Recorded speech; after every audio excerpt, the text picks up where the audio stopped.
Kontra si Pangulong Ninoy Aquino sa napapabalitang planong pagbibitiw sa pwesto ni COMELEC Chairman Sixto Brillantes.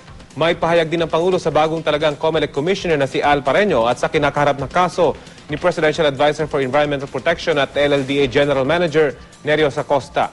May ulat on the spot si Joseph Morong. Joseph? Rafi, ayaw pagbitiwin sa pwesto ni Pangulong Aquino si COMELEC Chairman Sixto Brillantes. Ito ay sa harap ng banta, no? At pagdaramdam ni Brillantes na pinag-iisipan na niya magbitiw sa pwesto bunsod ng apat na sila pagkatalo nila o ng COMELEC sa Korte Suprema. Ayon sa Pangulo ay mahirap naman daw na umayaw si Brillantes lalo pa sa susunod na buwan na ang eleksyon. Handa rin daw ang Pangulo na makipagpulong kay Brillantes. Sa katunayan, sabi ng Pangulo ay na si Brillantes daw ang bahala kung kailan niya gusto makipag-usap sa kanya. Sabi ng Pangulo, I'm at his disposal. He can meet me anytime he wants. End of quote. Nasiguro ang Pangulo sa ikawang pagkakataon simula ng election period para palakasin ang Team Pinoy sa probinsya ng pinakamaraming registered voters. Samantala, hindi alam ni Pangulong Aquino na wala pang 10 taon na abogado itong bagong talagang COMELEC Commissioner na ni Al Pareño.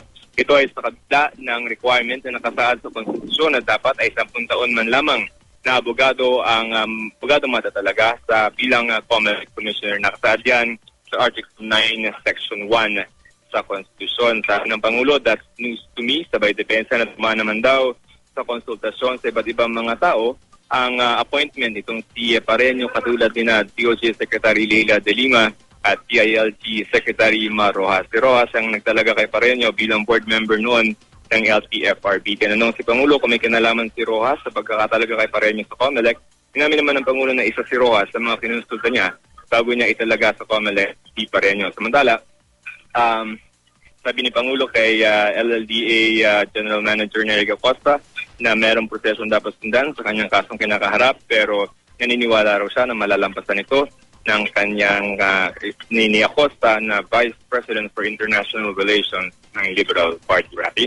Joseph, quick question. Nabanggit ba kung babawiin yung appointment ni Pareño dahil nga dun sa kasong o dun sa issue na yun na kulang pa sa taon yung kanyang serbisyo bilang abogado?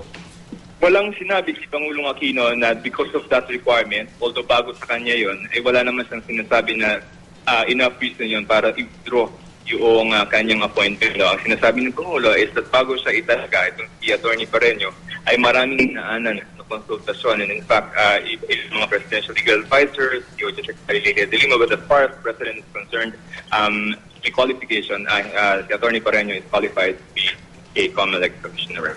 Okay, maraming salamat, Joseph Morong.